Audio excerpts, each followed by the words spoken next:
Good morning students. आज हम class 8th के सब्जेक्ट हिस्ट्री के चैप्टर 5 को आगे हम कंटिन्यू कर रहे हैं। We have started the causes of revolt of 1857 विद्रोह के बारे में हमने शुरू किया था। In earlier video we have discuss about the economic and political causes. इसके पिछले वीडियो में हमने विद्रोह 1857 के विद्रोह के आर्थिक और राजनीतिक कारण के बारे में हमने चर्चा की थी। In this video we have discuss about the social causes of the 1857 revolution. तो ये 1857 के विद्रोह के सोशल कारण के बारे में हम पढ़ेंगे। क्या सामाजिक कारण क्या था इस विद्रोह के होने कारण। पहला हम देखते हैं the mall treatment of the Indians. खास करके साथ भारतीयों के साथ दुर्व्यवहार किया जाता था। Specially the British treated Indians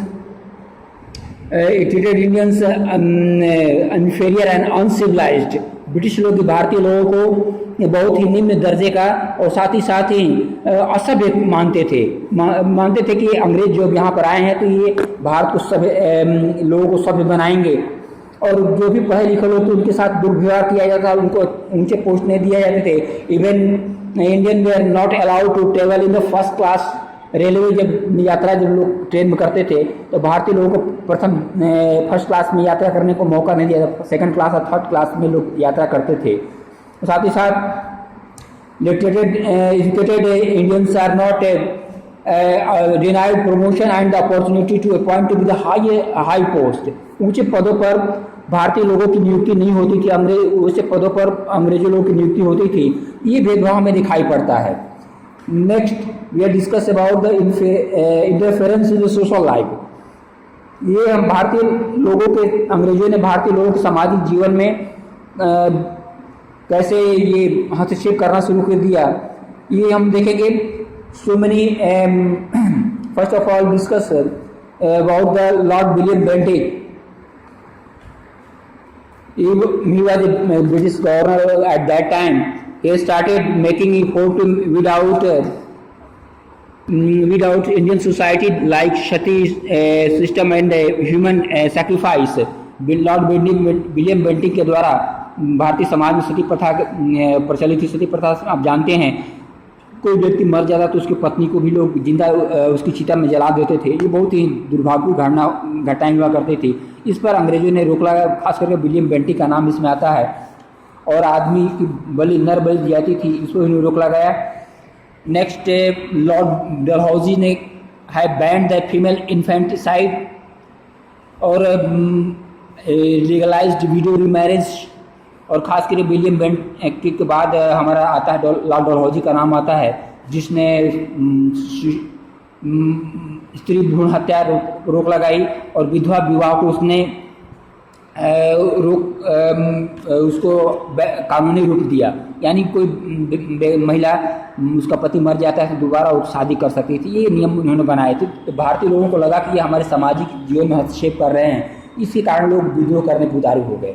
now we discuss about the military causes. Military causes भी है इंडियन soldiers known as सिपाही form the bulk of the Indian army in British sir। अंग्रेजी लोग में सिपाही जो थे हमारे देश में, भारतीय सैनिक जो सिपाही के नाम जाने जाते थे। और ये भारतीय सेना अंग्रेजी सेना के मुख्य हुआ करते थे। But as they were not the part of the they were part of the society and suffered the consequences of oppressive British rule। और ये भी हमारे समाज के अंग ही थे। अंग्रेजी द्वारा हमारे समाज के लोगों को प्रताड़ित परेशान किया जा रहा था। तो ये लोग उससे प्रभावित हुए। जब अवध को अंग्रेजी आदमी मिला लिया गया तो ये लोग बहुत ज़्यादा गुस्से में थे। और यहाँ तक कि हम देखते हैं कि इवन इंडियन आर्मी सिपाही वेर बैडली ट्रीटेड। उनके साथ बहुत ही बुरा बर्ताव किया जाता था। उनकी बहुत सारी शिकायतें थी। In the army also the Indians were restricted to the post of subedar and were never considered for high post. खास करके हम लोग देख सकते हैं सेना में जो भी लोग थे, खास करके सिपाही लोगों को उसमें सूबेदार तक ही प्रमोशन हो पाया था। उसके आगे ऊंचे पोस्टों पर इनकी नियुक्ति नहीं होती थी। इसी कारण में भारतीय सैनिकों में असंतोष की भावना थी। साथ ही साथ भारतीय सैनिकों को बहुत ही निम्न दर्जे का समझा जाता, इन्फीरियर समझा जाता था और उनको कम वेतन मिलते थे अंग्रेजी अधिकारियों के मुकाबले। साथ ही साथ उन लोगों को बाहर विदेश दूसरे देशों में सेवा करने के लिए मजबूर किया जाता था, ये उसका विरोध करते थे। और जब ये बाहर जाते तो उनको भत्ता वगैरह देने की घोषणा की जाती थी, बाद में इसको बंद कर दिया गया। इसी कारण भारतीय सैनिकों में विद्रोह की भावना बनप रही थी। और साथ ही साथ ये धार्मिक रीति रिवाज मानने पर टीका लगाना हुआ या धार्मिक कोई चिन्ह लगाने यहाँ पहनने पर रोक थी अंग्रेजों के माध्यम से। These are the causes, military causes. Now we discuss about the immediate causes. ऐसे क्या कारण था विद्रोह तुरंत शुरू हो गया? इमीडिएट कॉजेज हम देख सकते हैं इसमें। There was wide spread discontent against the British in by the 1857। 1857 तक देखते हैं the stage was set for a massive outbreak. 1857 तक आते आते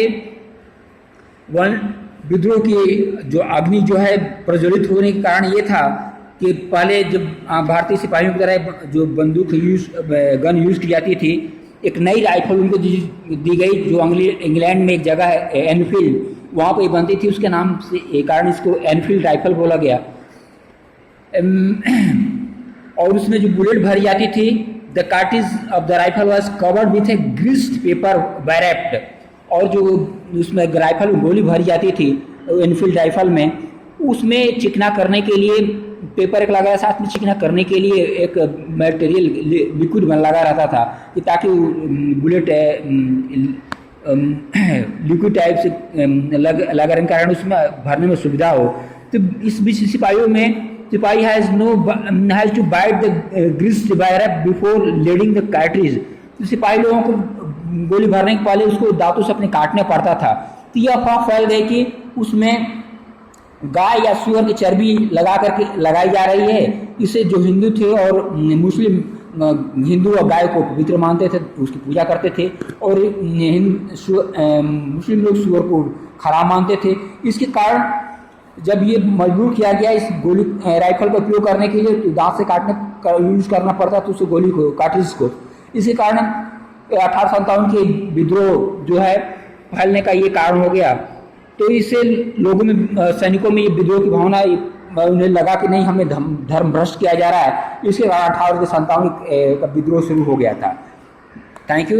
we discuss next video the beginning of the uprising, कहाँ विद्रोह शुरू हुआ उसके बारे में हम पढ़ेंगे। Thank you.